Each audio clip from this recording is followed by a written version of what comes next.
محترم دوستو، سوچ بدل جائے تو زندگی بدل جاتی ہے۔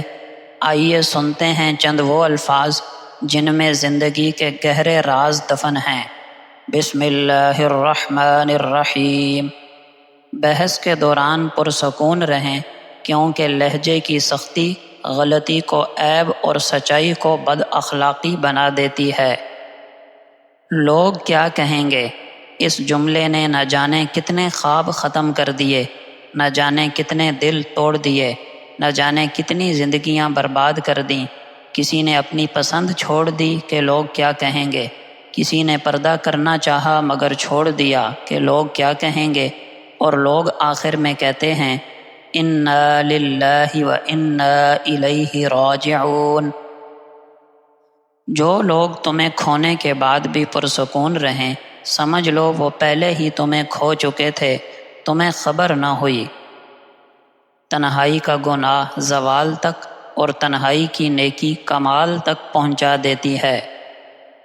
جس طرح سے ہر تالے کی چابی ہوتی ہے، اسی طرح ہر مسئلے کا حل ہوتا ہے۔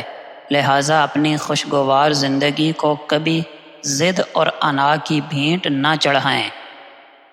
ایک مرد کا خواب ہوتا ہے کہ اسے پرفیکٹ بیوی ملے، اور ایک بیوی چاہتی ہے اسے پرفیکٹ شوہر ملے، مگر وہ دونوں یہ نہیں سمجھتے کہ اللہ پاک نے انہیں ایک دوسرے کو مکمل کرنے کے لیے بنایا ہے۔ گزری ہوئی زندگی کو کبھی یاد نہ کر، تقدیر میں جو نہیں لکھا اس کی فریاد نہ کر۔ جو ہونا ہے ہو کر رہے گا، تو کل کی فکر میں اپنی آج کی ہنسی برباد نہ کر۔ مردانہ عورت اور زنانہ مرد سے پناہ مانگو، کیونکہ مردانہ عورت گھر میں مردوں جیسا رویہ رکھ کر گھر تباہ کرتی ہے، اور زنانہ مرد عورتوں جیسے فیصلے کر کے گھر برباد کرتے ہیں۔ احساس کے رشتے دستک کے محتاج نہیں ہوتے، یہ ایک خوشبو کی طرح ہوتے ہیں جو بند دروازوں سے بھی گزر جاتی ہے۔ ہم لوگ ایسی منافقت کا شکار ہیں کہ کسی کی تکلیف کو اس کے گناہوں کی سزا سمجھتے ہیں، مگر اپنی تکلیف کو آزمائش سمجھتے ہیں۔ کچھ لوگ اور کچھ واقعات انسان کو اتنا خاموش بنا دیتے ہیں کہ ضروری بات کرنے کو بھی دل نہیں چاہتا۔ جب تمہیں لگے کہ تمہارے سجدے طویل ہو گئے ہیں، دل مطمئن ہو گیا ہے، صبر آ گیا ہے، تہجد کی توفیق ہو رہی ہے، اور جو پیچھے رہ گئے ان کی فکر اب نہیں ستا رہی، تو سمجھ لو یہ وہی سکون ہے جس کی تم نے دعاؤں میں خواہش کی تھی۔ نعمت دو ہی صورتوں میں باقی رہتی ہے، جب تم شکر کرو اور جب تم دوسروں کے ساتھ اچھائی کرو۔ اگر آپ اپنی زندگی میں سکون، کامیابی اور برکت چاہتے ہیں، تو اس کا دروازہ کہیں باہر نہیں بلکہ آپ کے ماں باپ کے قدموں تلے ہے۔ جو اپنے ماں باپ کی قدر کرتا ہے، وہ دراصل اپنی آنے والی نسلوں کے لیے عزت کا دروازہ کھولتا ہے۔ ماں باپ کے دل کو خوش کرنا رب کی رحمت کو اپنی طرف کھینچنے کے برابر ہے۔ دنیا میں سکون اور آخرت میں جنت دونوں ماں باپ کی خدمت میں چھپے ہیں۔ باپ تاریک راہوں میں روشنی کا مینار ہے۔ باپ کا احترام کرو تاکہ دنیا میں سر اٹھا کر جی سکو۔ باپ کا حکم مانو تاکہ خوشحال ہو سکو۔ باپ کے سامنے نظر جھکا کے رکھو تاکہ اللہ تم کو دنیا میں بلند کرے۔ ماں کی خدمت کرو کیونکہ جنت اسی کے قدموں تلے ہے۔ والدین کے ساتھ حسن سلوک کرو کیونکہ وہ تمہاری زندگی کا سبب اور ذریعہ ہیں۔ والدین کی دعائیں کامیابی کی چابی ہیں، ان کی قدر کرو۔ ماں باپ کی دعا ہمیشہ انسان کے لیے کامیابی اور سکون کا باعث بنتی ہے۔ ماں باپ کی تکلیف، دکھ اور محنت کو پہچان کر ان کی ہر ممکن خدمت کرو۔ جن کے والدین زندہ ہیں، ان کو چاہیے کہ ان کی قدر کریں، کیونکہ جنت کا دروازہ انہی کی طرف سے کھلتا ہے۔ حضرت ابو ذر رضی اللہ عنہ سے روایت ہے کہ نبی اکرم صلی اللہ علیہ وسلم نے فرمایا، 3 آدمی ایسے ہیں کہ قیامت کے روز اللہ تعالیٰ ان سے کلام نہیں فرمائے گا، نہ ان پر نظر رحمت کرے گا، نہ ہی انہیں پاک کرے گا کہ وہ جنت میں جا سکیں، اور ان کے لیے دردناک عذاب ہوگا۔ رسول اللہ صلی اللہ علیہ وسلم نے یہ بات 3 مرتبہ ارشاد فرمائی۔ ابو ذر رضی اللہ عنہ نے عرض کی، وہ لوگ نامراد اور برباد ہو جائیں یا رسول اللہ، وہ کون لوگ ہیں؟ آپ صلی اللہ علیہ وسلم نے فرمایا، شلوار ٹخنوں سے نیچے لٹکانے والا مرد، نیکی کر کے احسان جتلانے والا، اور جھوٹی قسم کھا کر مال بیچنے والا۔ یہ روایت صحیح مسلم میں موجود ہے۔ حضرت انس رضی اللہ عنہ سے روایت ہے کہ نبی اکرم صلی اللہ علیہ وسلم کچھ لوگوں کے پاس سے گزرے جو پتھر اٹھا رہے تھے۔ آپ صلی اللہ علیہ وسلم نے فرمایا، یہ لوگ کیا کر رہے ہیں؟ لوگوں نے بتایا کہ یہ پتھر اٹھا کر سختی یعنی قوت اور مضبوطی حاصل کرنا چاہتے ہیں۔